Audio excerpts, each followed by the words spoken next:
The oil sands are in Alberta, Canada. They're in the northwest, in the Peace River part.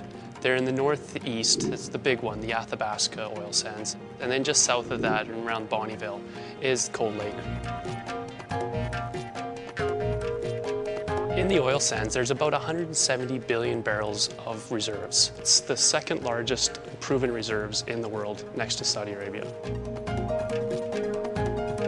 Oil sands is, it's very obvious. It's been around for a long time. People have seen it since the early explorer days. Even the native population used to use it for sealing their canoes.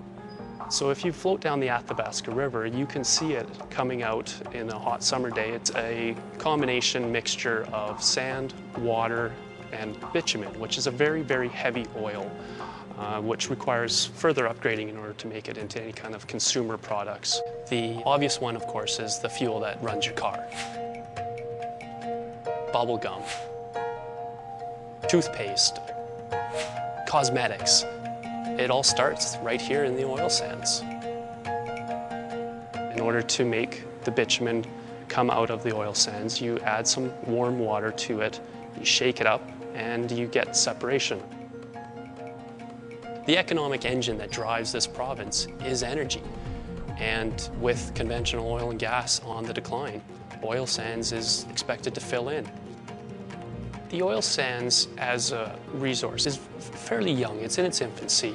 So we're working really diligently towards getting better at extracting this resource. When we first started, mining was the predominant technology for extraction.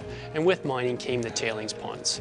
Now, tailings ponds are the ugly eyesore that you see out there for the oil sands, but we are getting a lot better at them.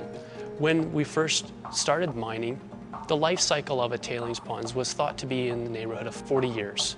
With new technologies, we've actually shortened this life cycle to 8 to 10 years for a tailings pond. That's fantastic, that's great progress. This is a reclamation site. It's called the Machitowin Discovery Trails, and it's the vision that every mine has when it first starts out, to eventually reclaim the land and return it to its natural habitat. The future of oil sands is really in the in situ side of things, and what in situ means is in place. They drill into the formations. It's a much smaller environmental footprint. They can access a large section of the oil sands through just a small little part of their well pad. There's a lot of work that's being done by the government, by the regulators, towards encouraging better development, growth, technologies. Companies fund huge amounts